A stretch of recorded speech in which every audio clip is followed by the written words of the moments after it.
So I guess there's just a bit of a gap there between suggesting there's absolutely no weapon sales to Israel that could be used in Gaza and the fact that there are still some weapon sales to Israel. Well, let's get this in context. The United Kingdom represents 1% of arms that are used by the IDF, 1%. Of that 1%, we have banned all sales of arms that could be used in Gaza.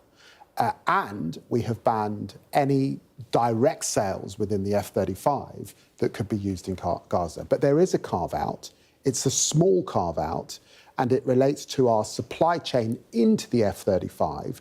We cannot guarantee that there are not parts in the global pool that we buy into that could be used in Gaza.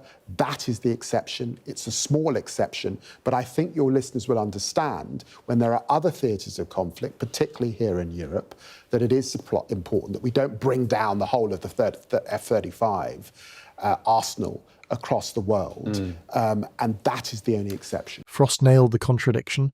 Lammy's only 1% fig leaf demonstrates that the policy is mostly symbolic, with content coming second.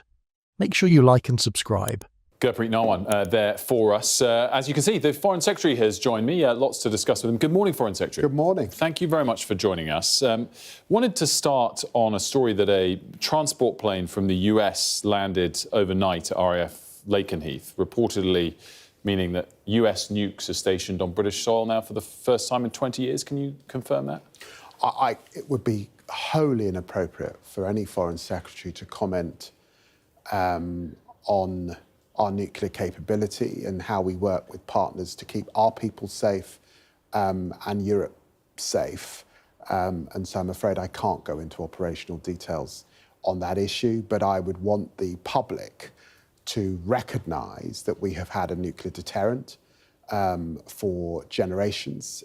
We take that seriously, the upgrading of that nuclear deterrent, and we work with partners to ensure that we can keep our people and Europe safe. When Frost seeks facts, Lammy resorts for protocol, necessary secrecy or comfortable cover. Very interesting, and understand the reticence to give us more on that. Let's talk about the situation in Gaza. You're a signatory and author of a letter that you talked about at length in Parliament yesterday. Just to get to the crux of it, do you think genocide might have been committed? Well, I made the assessment way back in September that I believe that there was a clear risk of a breach of international humanitarian law. I have the practitioner's book in my office of all the laws that could be breached. There are things like proportionality, there are things like deconfliction, so that aid workers and journalists are not killed despite conflict going on. And of course, it is important not to use food as a weapon of war.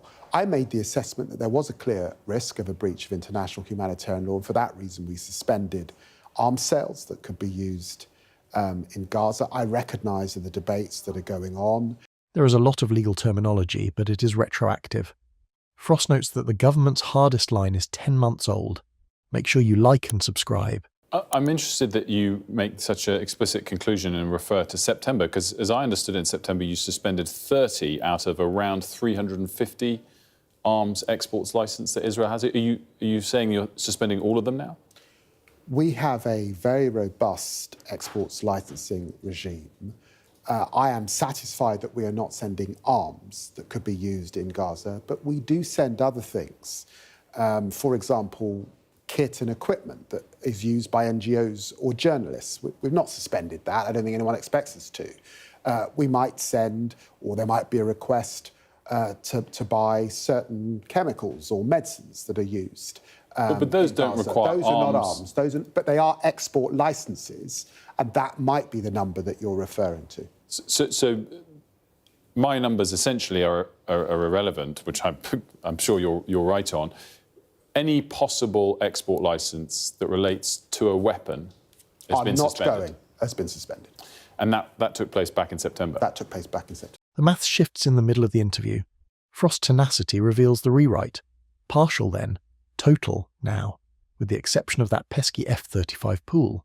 I need to move on and just quickly ask about the response from the Israeli Foreign Ministry, who said all statements and all claims should be directed at the only party responsible for the lack of a deal, the lack of release of hostages and a ceasefire, Hamas, which started this war and is prolonging it. And I guess you, acknowledge as well that we're only affecting 1% of sales anyway.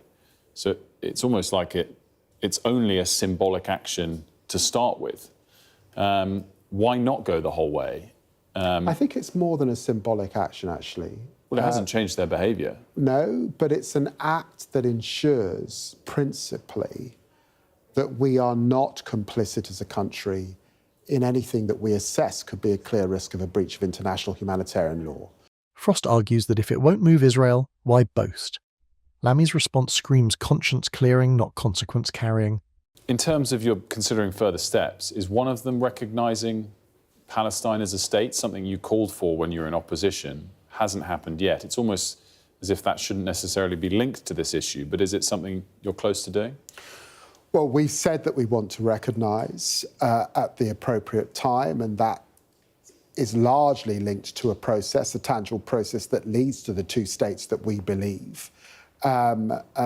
Your viewers will have heard about a conference that the French and the Saudi Arabians have called, and we are participating in.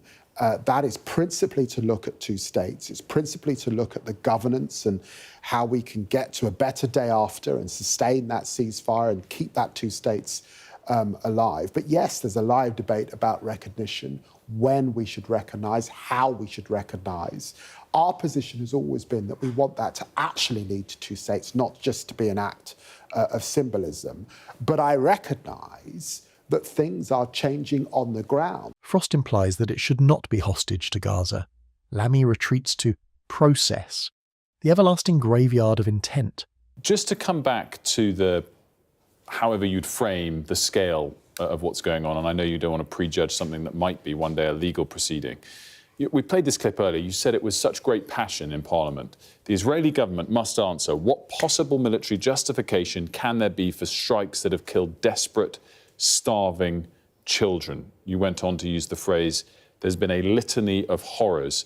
What will they do to hold those responsible to account? If you don't get answers from the Israelis to those questions in the next week or so, will it change where you are on the spectrum of wondering if war crimes have been committed? Let's be clear. I have already made a determination that there is a clear risk. It will be for courts to make a determination.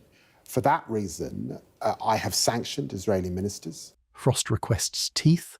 Lammy proposes timelines and teamwork. Hope and pray is not a strategy. I need to move on and just quickly ask about the response from the Israeli Foreign Ministry, who said all statements and all claims should be directed at the only party responsible for the lack of a deal, the lack of release of hostages and a ceasefire, Hamas, which started this war and is prolonging it. They go on to say Hamas is busy running a campaign to spread lies about Israel, and they're deliberately acting to increase friction and harm to civilians who come to receive humanitarian aid. I guess a two-part question to that. Do they have a point? And are you uncomfortable with the scale of rhetoric that you felt necessary and actions that you felt necessary to take towards our ally Israel? They're still our friend and ally? I said in terms in Parliament that yes, Hamas is exploiting the chaos that they see in Gaza, no doubt about it. And we know that Hamas has used people as human shields in the past, and Hamas are still keeping captive. Balanced words, unbalanced leverage. Frost emphasises the tough talk, soft action distinction. The United Kingdom represents 1% of arms that are used by the IDF, 1%. Of that 1%, we have banned all sales of arms that could be used in Gaza. And we have banned any direct sales within the F-35 that could be used in Gaza. But there is a carve-out. It's a small carve-out, and it relates to our supply chain into the F-35, we cannot guarantee that there are not parts in the global pool that we buy into that could be used in Gaza. That is the exception. It's a small exception. Frost will not let the statistic go. Lammy's shield serves as an admission of insignificance. Good morning, Foreign Secretary. Good morning. Thank you very much for joining us. And we will continue to act, but principally, the number one thing is to see a ceasefire, and to see that ceasefire, to get hostages out, to get and surge the aid in, and bring this horrendous conflict to a permanent end. It's interesting, though. Between hellos and goodbyes, Frost coaxes specifics from a foreign secretary juggling law, optics and loopholes. Frost was correct to probe, and Lammy was incorrect to pretend that the gaps did not exist. Let us know what you think in the comments below.